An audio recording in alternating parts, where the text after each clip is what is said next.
ผู้ศรีวิไลไปบ่รอดดอกเอาแต่ใจตนเองเกินไปกดดันลูกสาวเกินไปทักทายสบายดี FC แฟนคลับทุกทางมาพบมาพ่อกันคลิปนี้มีเรื่องเล่าข้อมูลข่าวสารประเด็นดราม่าที่เกี่ยวข้องกับพอผู้ศรีวิไล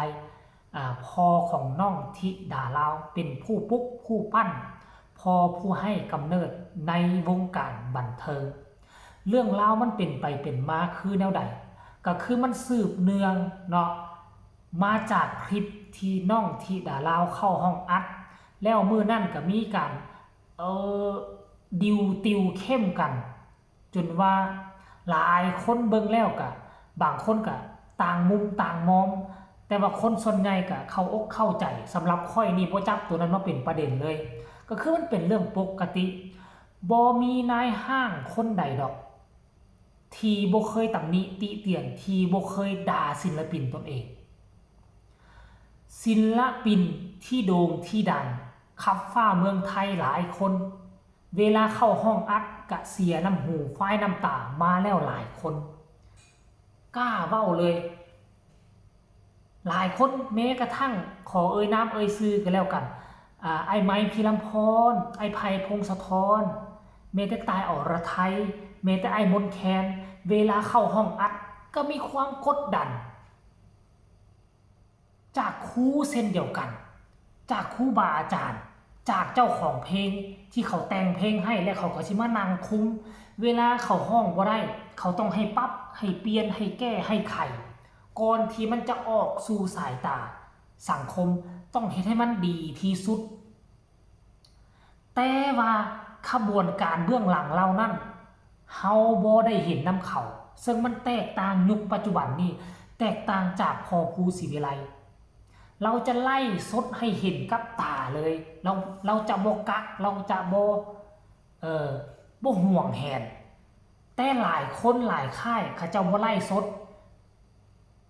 เขาเจ้าบ่ทายทำให้พวกเจ้าเบิ่งแต่บ่หมายความว่าเขาจะบ่กดดันศิลปินบ่ได้หมายความว่าเขาบ่ให้เขาบ่ด่าศิลปินมันให้มันด่ากันหมดเวลาที่เข้าห้องอัดเฮ็ดบ่ได้ก็ต้องด่าตำหนิติชมแต่อันนี้พอผู้ศรีวิไลก็บ่ได้ให้ได้ด่าลูกสาวแต่อย่างใดไปกดดันตอนใดแล้วซ้ำบ่นำมาคอมเมนต์บอกว่าผู้ศรีวิไลไปบ่รอดดอกเอาแต่ใจตนเองห้วยพอผู้ศรีวิไลก็ออกมาแก้ต่างให้ตนเองแล้วมันไปบ่รอดจังไดคือเจ้ากำลังดูหมิ่นดูถูกประสบการณ์ที่สะสมมา30กว่าปีของพอผู้ศรีวิไลเป็นทั้งนักร้องเป็นทั้งผู้อยู่เบื้องหลังศิลปินหลายคนค่อยถามเจ้าแน่ถ้าเจ้าจะปลุกเฮือนหลังนึงนี่นะเจ้าจ้างสร้างมาเจ้าสิบ่เบิ่งบ่เบิ่งสร้างปลุกเฮือนเจ้าบ่แบบให้ก็แปรเฮือนไปทางซ้ายเขาฟาดยืนแปรเฮือนไปทางขวาเจ้าก็สิบ่ตำหนิติเตือนเขาเลยบ่ตำหนิติเตือนเลยบ่ปล่อยเลยเอ้ามึงเฮ็ดบ่ถูกแบบก็แล้วของมึงแม่นบ่ล่ะทั้งที่เจ้าสิปลุกเฮือนปลุกสร้างเจ้าต้องมีแบบอยู่ในใจเจ้าแล้วแม่นบ่ล่ะมันก็บ่แตกต่างจากพอภูศรีวิไลว่าอัดเพลงนี่แบบแผนมันต้องเป็นแนวนี้วรรคนี่ต้องสำเนียงเป็นแนวนี้เสียงต้องเป็นแนวนั้นเวลาที่น้องธิดาลาวห้องไปแล้วมันบ่เป็นตามที่เฮาคาดหวังเอาไว้บ่เป็นไปตามเกณฑ์ของเฮาเฮ็ดเอาไว้เฮาก็ต้องได้ปรับเปลี่ยนแก้ไขให้ห้องคืนใหม่ทุกสาขาวิชาอาชีพมันจะมีมาตรฐานของมันอยู่การบันทึกเสียงเพลงก็เช่นเดียวกันมันจะมีมาตรฐานยิ่งเป็นเพลงเก่าของผู้อื่นมีคนเอาไปห้องมากหน้าหลายตาเฮาต้องไปศึกษาของผู้นั้นศึกษาของผู้นี้และเวลาเฮาเอาเพลงเขามาห้องเฮาต้องเบิ่งมาตรฐานต้องบ่หลุดต่ำกว่าต้นฉบับมันแต่เฮาก็สามารถเพิ่มเติมเสริมแต่งเข้าไปได้เพื่อเป็นเอกลักษณ์ของเฮาพอผู้ศรีวิไลเฮ็ดถูกต้องแล้วไอ้โตที่มันมาคอมเมนต์นี่ละเนี่ยบ่ค่อยดีนี่นะคนที่ลงทุนก็คือพอภู ต้องได้ไปเซาห้องอัดต้องได้ไปจ้างเขาเจ้าเฮ็ดดนตรีแล้วมันก็มีเวลาจำกัดมือนี้บ่ได้มืออื่นบ่ได้มือฮื้อบ่ได้เป็นทิศมันต้องได้เสียเงินค่าห้องอัดค่าอย่างต่างๆไหนค่าสถานที่เขายิ่งอัดได้รวดเร็วสำใดยิ่งย่อเวลาเข้าสำนั้นยิ่งประหยัดงบประมาณเข้าสำนั้นบ่แม่นคำว่าอันนี้มันบ่ได้แม่นห้องอัดของตนเองเด้บ่แม่นมื้อนี้บ่ได้ก็มื้ออื่นไปอัดต่อมื้อฮื้อไปอัดต่อก็ได้อัดเป็นเดือนก็ได้อ้าวล่ะผู้ลงทุนนี่น่ะก็ต้องได้เสียเงินเสียคำเพราะฉะนั้นล่ะพอผู้ศิวิไลออกมาเว้าความในใจเกี่ยวกับคอมเมนต์แบบนี้แหละนะเราก็ออกมาเว้าแล้วสำหรับค่อยก็คิดว่ามันบ่น่าจะเอามาเป็นประเด็นเลยอันผู้ที่ไปคอมเมนต์มันบ่น่าจะเอาตัวนั้นมาจับขึ้นมาเป็นประเด็นคือค่อยยังบ่ฮู้ซ้ำบ่ฮู้บังคับเพราะค่อยเคยเบิ่งศิลปินหมอลำคนอื่นเข้าห้องอัดแล้วบางคนนี่ถูกเว้าให้ถูกพอเบ่งหน้าบูดถึงในห้างเห็นหน้าบูดใส่เลยนะห้ายจัดเลยนะนักกว่านี่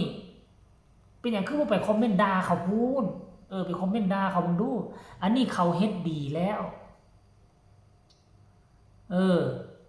คือเจ้าจะเฮ็ดสิ่งไหนสิ่งหนึ่งเจ้าต้องมีมาตรฐานอยู่ในใจเจ้าแล้ว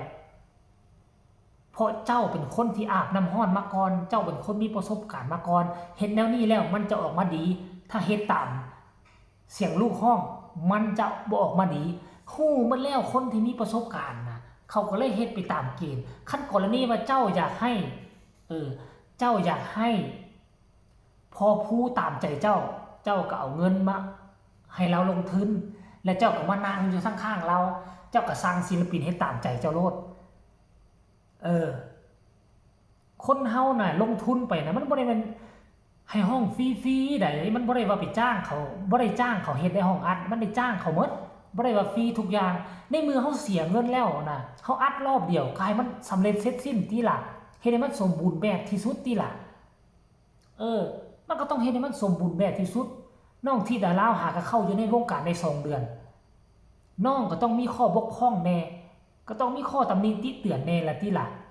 แต่ว่าภาพรวมน้องก็เก่งแล้วค่อยให้ประมาณ70% คือที่ดาราคือเก่งแล้วแต่มันก็ต้องยังเหลืออีก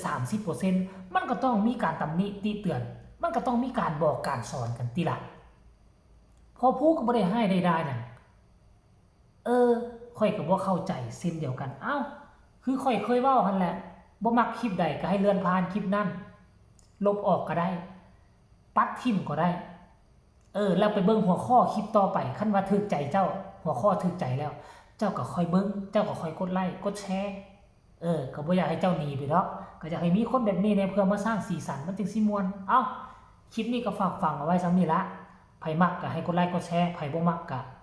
กดไลค์กดแชร์ให้กันนั่นแหละคันมาเบิ่งเลยเด้อสำหรับคลิปนี้ฝากฟังเอาไว้ซ้ำนี้ก็แล้วกันสบายดี